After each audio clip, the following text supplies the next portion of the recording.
Supreme Ruler Cold War is a geopolitical strategy game where players can take control of, in a campaign, either the United States or the USSR and lead their nation through the historical era of the Cold War, facing things like the Korean War, the Vietnam War, the space race, and try to navigate the era as it went or make changes as they feel. Or you can play it in a sandbox mode where you can pick any nation that existed in 1949 and try to lead them through the events of the Cold War and put your own spin on things. Of course, we also have a multiplayer element, so you'll be able to play over a network or the internet.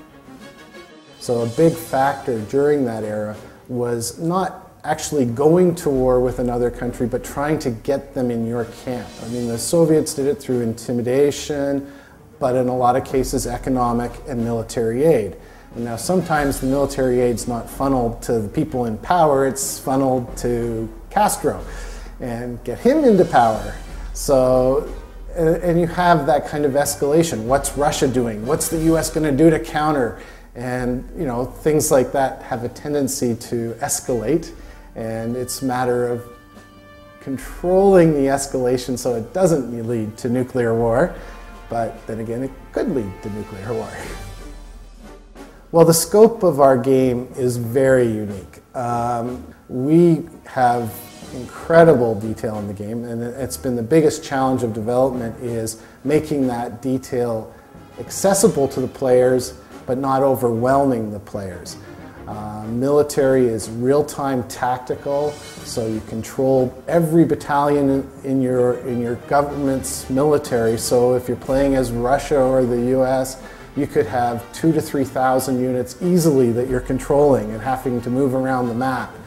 And so that element of detail and research really needs a good GUI, user interface, and that's always been our biggest challenge, is making sure that the player can access everything without overwhelming them.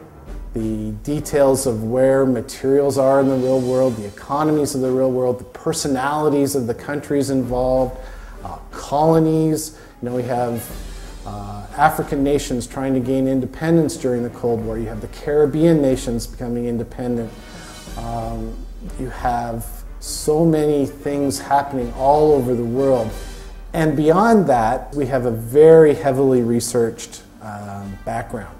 The products like coal reserves, uranium supplies, petroleum wells are all where they're located in the real world. The military units are based on actual orders of battle, or ORBATs. So these are the inventories that the US and the USSR had in 1949 to start the game.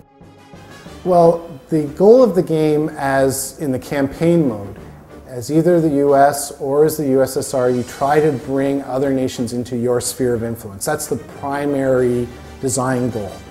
Also in the campaign, we do allow you just to set smaller goals if you want. So they can take over the whole world or just a small portion of it. Or they could pick something different, like winning the space race, be the first one to land a man on the moon, and that wins the game.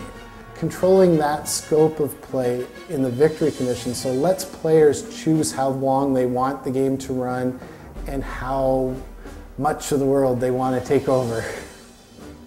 Cold War, as I said, is tense. I mean, there's that element, it's a unique element in games, that tension is almost as good as anything else that happens. It's the expectation of what could happen and how to avoid what you don't want. And for the first time in human history, there's the possibility of total annihilation, and really there's nothing colder than a nuclear winter.